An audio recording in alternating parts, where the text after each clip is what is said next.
ایک روز خمسان کی جنگ ہو رہی تھی۔ حضرت علی علیہ السلام شیر غضبناک کی طرح ہر طرف حملہ آور تھے کہ عمرو عاص کا سامنا آپ علیہ السلام سے ہو گیا۔ ایک وار جو اس پر کیا تو گھبرا کر گھوڑے سے زمین پر گر پڑا۔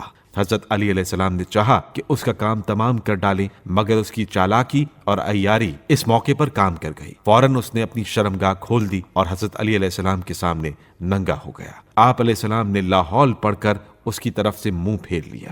اتنا موقع ملنا تھا کہ وہ بھاگ کھڑا ہوا۔ معاویہ نے عمر بھر اس بات کا مسخہ اڑایا اور لوگ مدتوں اس واقعے کو یاد کر کے کہا مارتے رہے۔ یہ تھی معاویہ اور اس کے پرستاروں کی غیرت و حمیت۔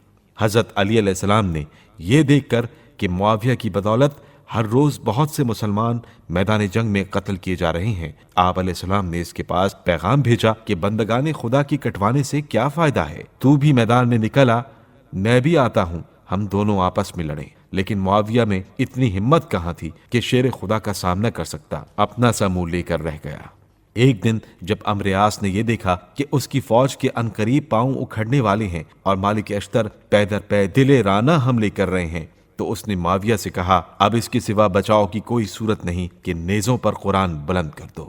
اس سے ظاہر ہوگا کہ ہم اپنے اور علی کے درمیان کتاب خدا سے فیصلہ کرنا چاہتے ہیں۔ اگر علی نے جنگ کو روک دیا تب تو ہمیں اپنی حالت درست کرنے کا موقع مل جائے گا، اور اگر جنگ کو جاری رکھا تو ان کے لشکر میں پھوٹ پڑ جائے گی۔ عمرو عاص کی یہ تدبیر کارگر ہو گئی۔ نیزوں پر قرآن بلند ہونا تھا کہ حضرت علی علیہ السلام کی فوج کے ناعاقبت اندیش سپاہیوں نے شور مچانا شروع کیا۔ معاویہ پناہ کا طالب ہے، کتاب خدا کو بیچ میں رکھ کر فیصلہ چاہتا ہے، لہٰذا جنگ کو بند کر دینا چاہیے۔ حضرت علی علیہ السلام نے ہر چند سمجھایا کہ یہ سب مکاری ہے، قرآن پر ان کا ایمان ہی نہیں، یہ ہرگز کتاب خدا کے فیصلے پر راضی نہیں ہوں گے، مگر انہوں نے ایک بھی نہیں سنی اور بگڑ کر کہنے لگے، اے علی، یہ قوم تمہیں کتاب خدا کی طرف بلا رہی ہے، انہیں مثبت جواب دیں ورنہ ہم تمہیں قتل کریں گے۔ خدا کی قسم، اگر انہیں مثبت جواب نہیں دیا تو بلا شک و شبہ ہم ایسا ہی کریں گے۔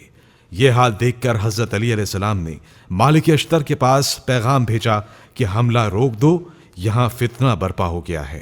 انہوں نے کہلا بھیجا اب وقت رکنے کا نہیں، چند منٹ میں فتح ملنے والی ہے۔ حضرت علی علیہ السلام نے پھر پیغام بھیجا کہ نہیں، واپس آ جاؤ، مصلحت یہی ہے۔ مالک اشتر واپس چلے تو آئے، لیکن بے حد آزردہ خاطر اور غصے میں بھرے ہوئے۔ آتے ہی منافقوں کو بہت ڈانٹا، انہوں نے بھی سخت کلامی کی۔ قریب تھا کہ آپس میں تلوار چلنے لگے، مگر حضرت علی علیہ السلام نے حسن تدبیر سے روک دیا۔ اب جنگ رک گئی اور صلح کی بات چیت شروع ہوئی۔